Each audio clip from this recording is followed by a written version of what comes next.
আসসালামু আলাইকুম। গণপ্রজাতন্ত্রী বাংলাদেশ সরকার মাদ্রাসা শিক্ষা অধিদপ্তর থেকে একটি নিয়োগ বিজ্ঞপ্তি প্রকাশিত হয়েছে। এটি গত 4ই ডিসেম্বর প্রকাশিত হয়েছে। এর আবেদন শুরু হবে আগামী 10ই ডিসেম্বর থেকে এবং আবেদনের শেষ তারিখ হচ্ছে আগামী 31শে ডিসেম্বর 2024 তারিখ পর্যন্ত। তো আসেন এবারে আপনার জেনে নেই কোন কোন পদে কতজন লোক নেওয়া হবে এবং আপনাদের কোন কোন যোগ্যতা প্রয়োজন হবে।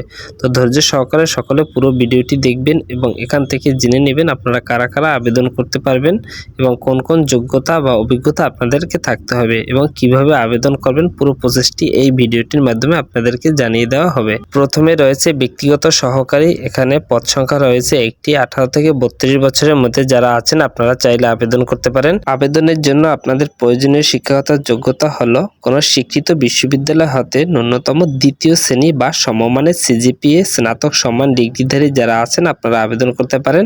অবশ্যই কম্পিউটারের প্রতি আপনাদের ভালো দক্ষ থাকতে হবে।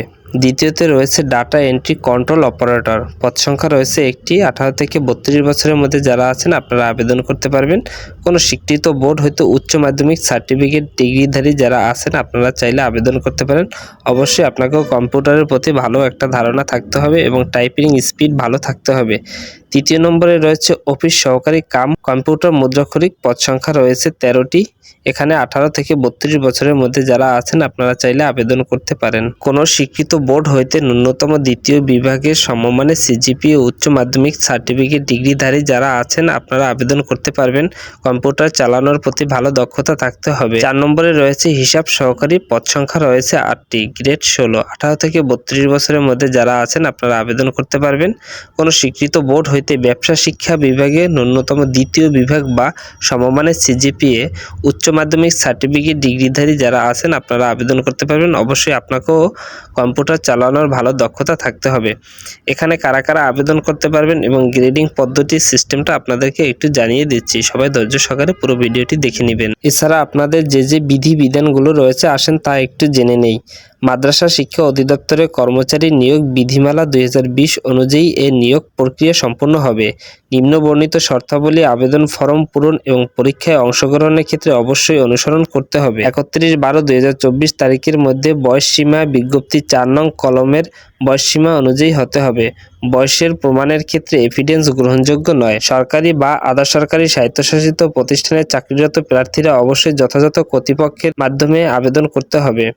নিয়োগের ক্ষেত্রে কোনো রকমের সরকারি বিধিবিধান এবং পরবর্তীতে এ সংক্রান্ত বিধিবিধান কোনো সংশোধন হলে তা অনুসরণ করতে হবে। কোনো তথ্য গোপন করে ভুল তথ্য প্রমাণ করে চাকরিরত অবস্থায় নিয়োগপ্রাপ্ত হলে তখন পরবর্তীতে তা প্রমাণিত হলে তাকে চাকরি থেকে বহিষ্কার করা হবে। কর্তৃপক্ষের বিজ্ঞপ্তির উল্লেখিত পদের সংখ্যা হ্রাস বা বৃদ্ধি বিজ্ঞপ্তি বাতিল সংশোধন করার অধিকার সংরক্ষণ করেন। এই নিয়োগ সংক্রান্ত প্রক্রিয়া প্রযোজ্য সকল ধরনের পরীক্ষায় অংশগ্রহণের জন্য কোনো রকমের টিএডে প্রদান করা হবে না। কোনো প্রার্থীর সুপারিশ প্রাপ্ত হলে তাকে অযোগ্য বলে বিবেচনা করা হবে।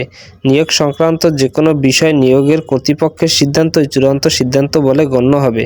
মৌখিক পরীক্ষার সময় আবেদনপত্রের সাথে সংশ্লিষ্ট নিম্নোক্ত সনদপত্র কাগজপত্রের মূল কপি অবশ্যই সাথে আনতে হবে। মুক্তিযোদ্ধার সন্তান হলে বা অন্য কোনো কোঠা যদি থাকে তাহলে আপনাদেরকে অবশ্যই যথাযথ সার্টিফিকেট নিয়ে আসতে হবে। ক্ষুদ্র নৃগোষ্ঠী হলে সেই ক্ষেত্রে প্রমাণপত্র নিয়ে আসতে হবে। প্রতিবন্ধী হলে সেই ক্ষেত্রে তাদের প্রমাণপত্র নিয়ে আসতে হবে। প্রার্থীকে অবশ্যই নিজ জেলা পৌরসভা বা ইউনিয়ন পরিষদের চেয়ারম্যান কর্তৃক সনদপত্র নিয়ে আসতে হবে।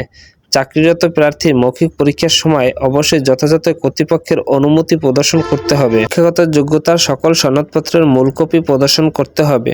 জন্ম নিবন্ধন সনদপত্র ও জাতীয় পরিচয়পত্রের মূল কপি প্রদর্শন করতে হবে। অবশ্যই ব্যক্তিকে বাংলাদেশের নাগরিক হতে হবে। প্রার্থীর আবেদনের জন্য অবশ্যই তাকে অনলাইনের মাধ্যমে আবেদন করতে হবে। এখানে অনলাইনের আবেদন লিঙ্ক দেওয়া আছে। আপনি কিভাবে আবেদন করবেন এই যে উক্ত ওয়েবসাইটের মাধ্যমে আপনি আবেদন প্রক্রিয়া সম্পন্ন করে নেবেন।